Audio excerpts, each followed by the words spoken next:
By the 1860s, the island of Bermuda had spent the better part of a century gradually increasing in importance to the Royal Navy.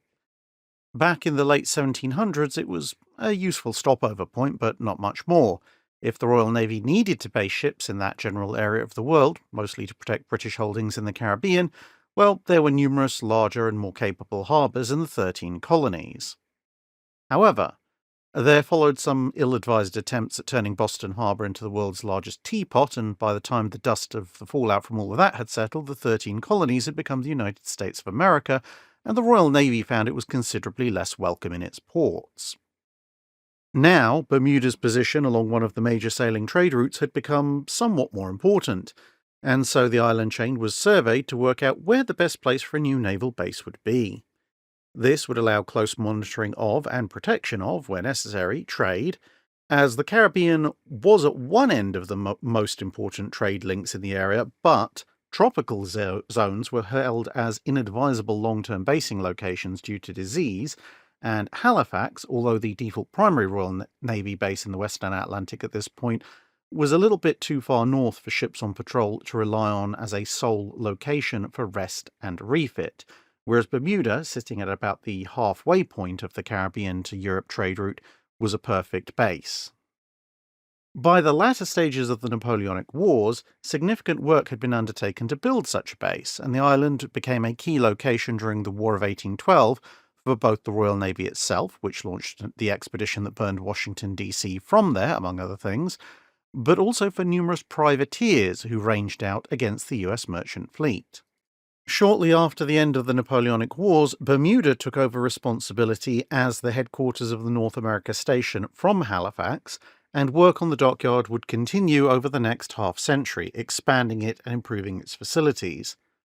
But as the age of ironclads dawned, there was a problem.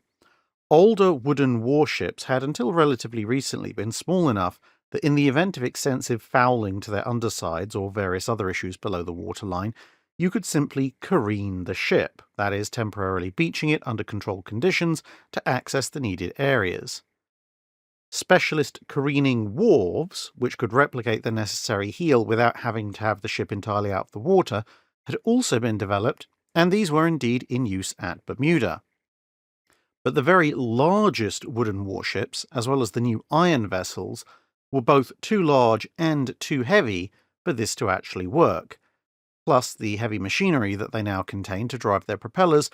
wasn't exactly suited to being hauled over almost on its side on a semi-regular basis. And so a dry dock was needed, but after extensive surveying and several attempts to actually build one, it was concluded that this was basically an impossible task to do anywhere near the Bermuda dockyard, as the entire area was a mix of limestone and sandstone, very porous rocks that meant that water would seep in continuously if you were trying to empty it, or leak out constantly if you were trying to fill it, of course depending on the season and exactly where you were trying to build the thing relative to the local water table. Such stone also wasn't particularly strong, which meant that even if you somehow managed to seal it all, any dry dock built would probably distort itself under load over time. But such issues weren't unique. They'd been encountered in other places across the world, as well as areas where there had been a lack of space ashore, even though there might have been existing dry docks, or there may have been shallow coastal waters that prevented an approach to the shoreline itself,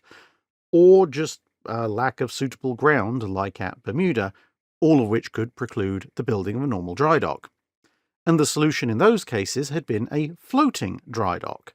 Various such docks, built of wood and more recently built of iron, had been put into service over the past few decades.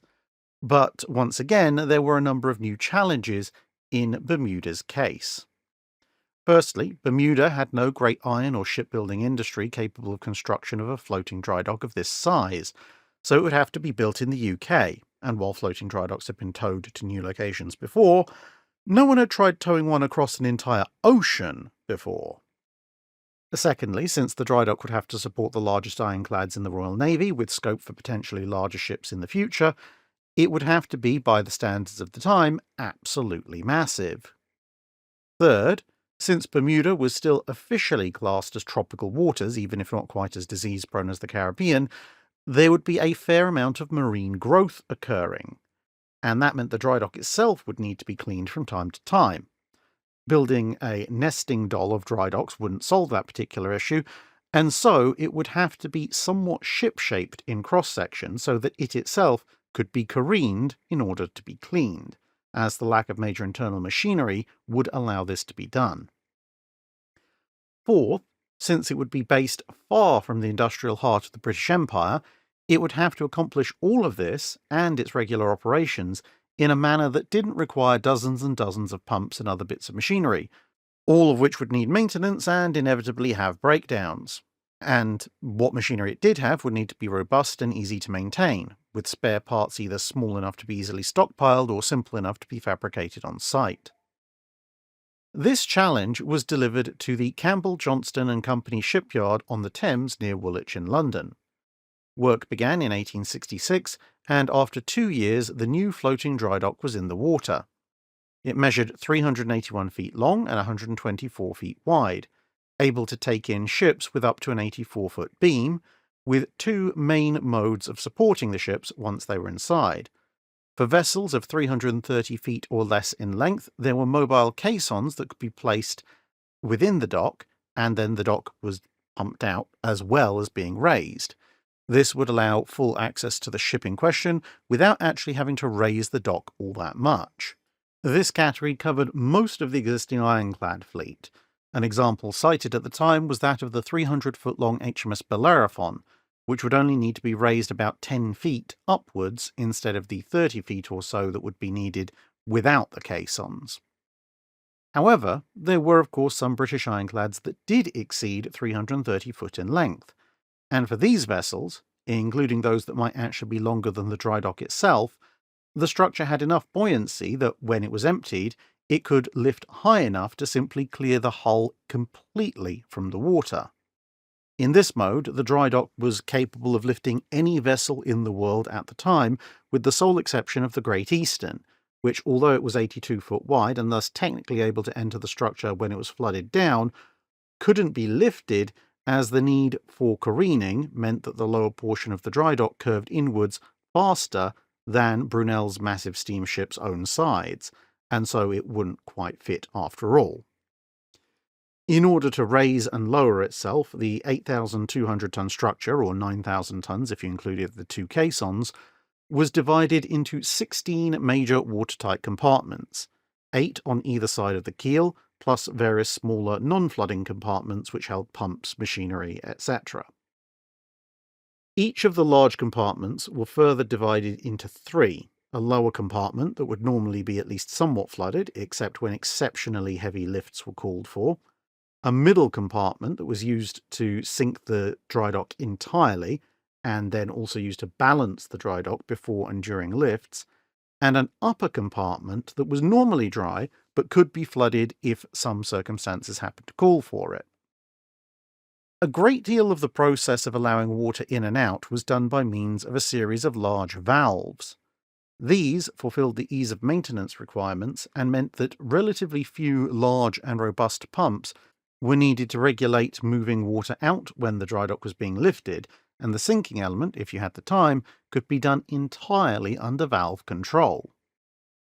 Although ready in 1868, it was almost winter when the dry dock was actually launched, and not wanting to hazard a winter voyage, it was towed down to Sheerness and flooded, where it then sat happily, mostly underwater, awaiting better weather in the spring of 1869.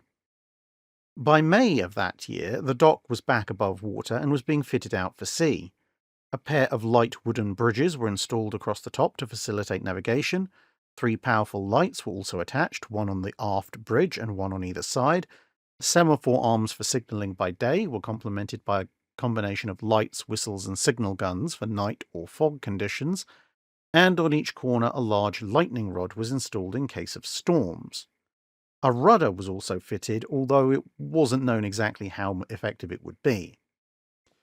The voyage began on the 23rd of June 1869, with a crew of just under 90 men and 1 dog. with the initial tow being undertaken by half a dozen tugs on a wonderfully sunny day, one that was so glorious that one observer who was aboard the Drydock wrote that it made even Sheerness, traditionally stated to have been made up of the refuse rubbish after the rest of the world was created, look something approaching cheerful under the influence of its rays. 3 small paddle sloops, HMS Wildfire, Buzzard, and Medusa, accompanied the Drydock down to the Nore, with the larger paddle frigate HMS Terrible following astern with a heavy tow cable connecting her to the structure.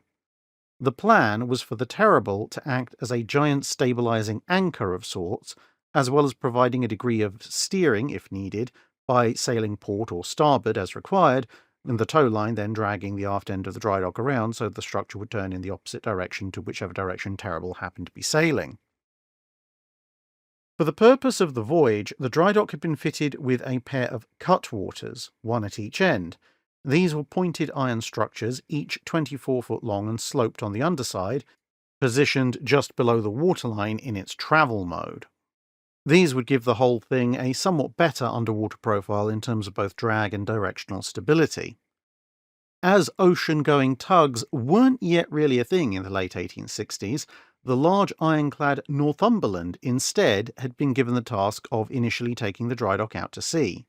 joined shortly after the convoy reached the North Sea itself by another large ironclad, the Agincourt, which took position ahead of the Northumberland in a tandem tow position. At a stately speed of around about 4 knots, the line of 4 vessels, Agincourt, Northumberland, the Drydock, and then the Terrible, headed off down the channel, with the paddle sloops assuming a loose escort formation. The crew of the Drydock discovered they were to be quite pleased with their accommodation, as the upper sections of each of the major compartments of the hull had been fitted out as crew cabins, stores, messes, a pantry, a sick bay, and a workshop, with the great cavernous interiors providing ample room for all. The captain had a cabin built atop the starboard side of the Drydock. This was essentially a small, quickly built wooden house, with a similar structure on the port side, which served as the officers' mess, as well as accommodation for an Admiralty monitor who would keep an eye on the status of the Drydock itself. Due to the size of the Drydock and the position of these 2 houses, the captain found himself sleeping at about the same height as the mizzen-top mast position on the big ironclads ahead. He also had contrived to construct a small flower garden around his accommodation, although sadly after a few weeks at sea the salt spray proved too much for them and the flowers were given a full military funeral and committed to the deep.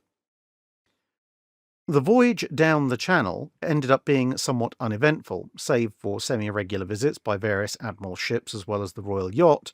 all of whom seemed to want to come and take a closer look at the unusual convoy. As they approached the end of the channel, a sail was rigged inside the Drydock, that is, between the 2 sides, although it was drawn across more like a massive curtain than hoisted like a sail, and it proved to be of some help when the wind got up. In this manner, the speed of the tow, at least when a decent wind was to be had, increased to around about 5 knots, with a promise of another knot or so if the wind really managed to blow hard.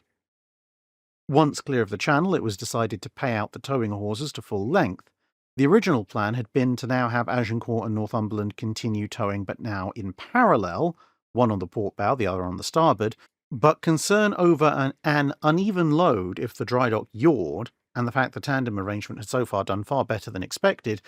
meant the tandem setup was maintained, just with the lines now at full extension.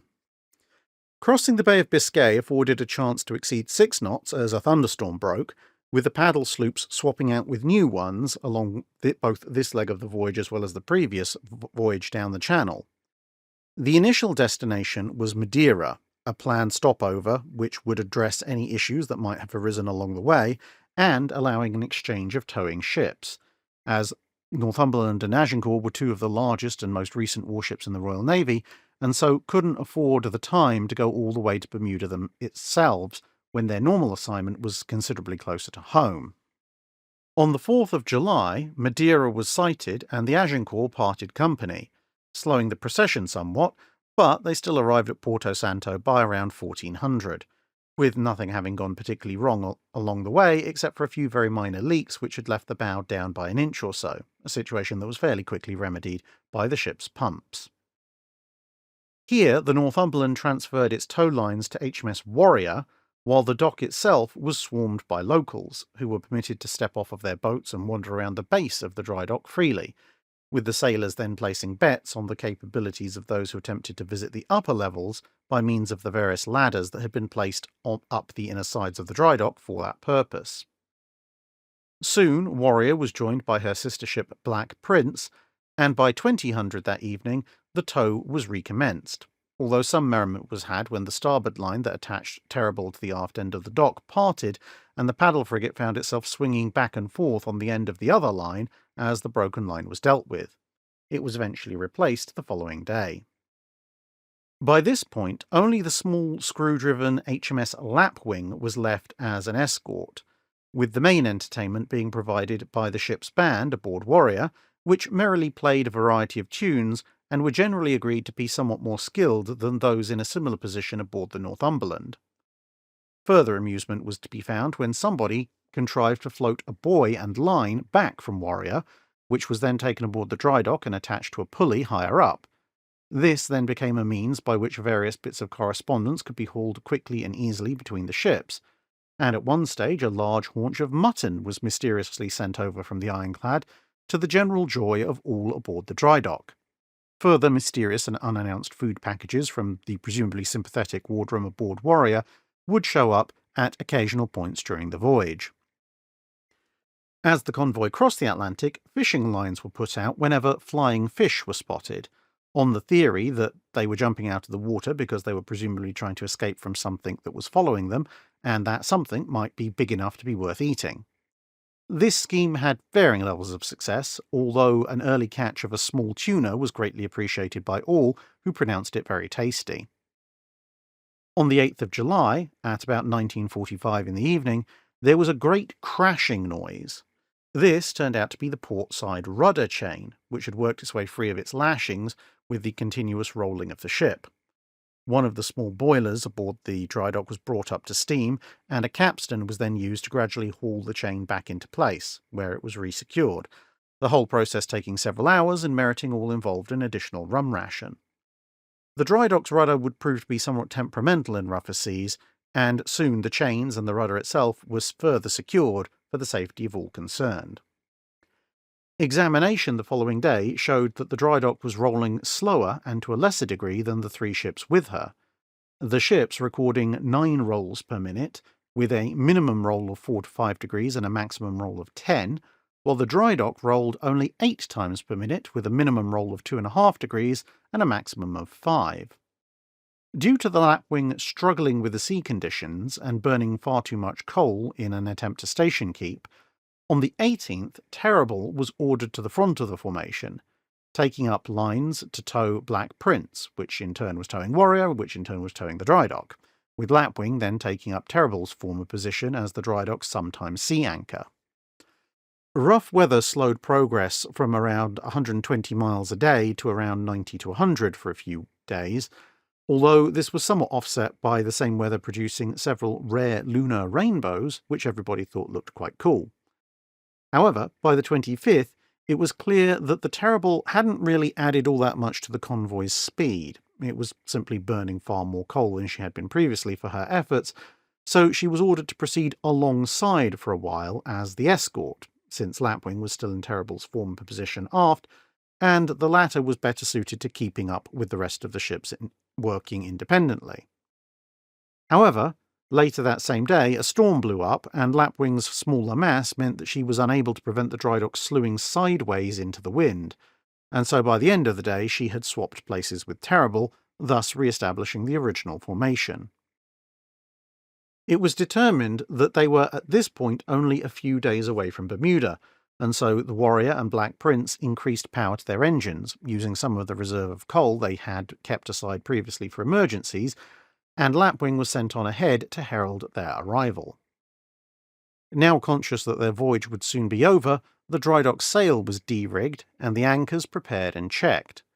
The Bermuda lighthouse was spotted on the morning of Wednesday the 28th of July, and the plan had originally been for the 2 ironclads to cast off and for Terrible to tow the dock through the Narrows and into the harbour. But a combination of rapidly shifting winds and a 2-knot current caused a mess of confusion that eventually left the dry dock spinning gently as it bobbed towards a nearby island while the ships tried to sort themselves out. Luckily, Warrior came to the rescue, sent lines over to the Terrible, and with the extra power available thanks to Warrior, the dock was brought to heel and towed to the mouth of the final channel, where the ironclad cast off once again as the channel at this stage was far too shallow for her to proceed. In these calmer waters, it was hoped that Terrible would manage, but unfortunately the paddle frigate was completely unable to keep the dry dock both moving and pointed in the right direction.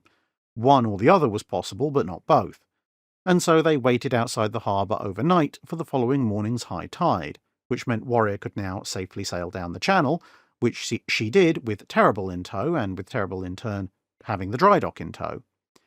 2 gunboats and a tug came out to meet them, and the tug took Warrior's place, while the gunboats were made fast to either side of the dock.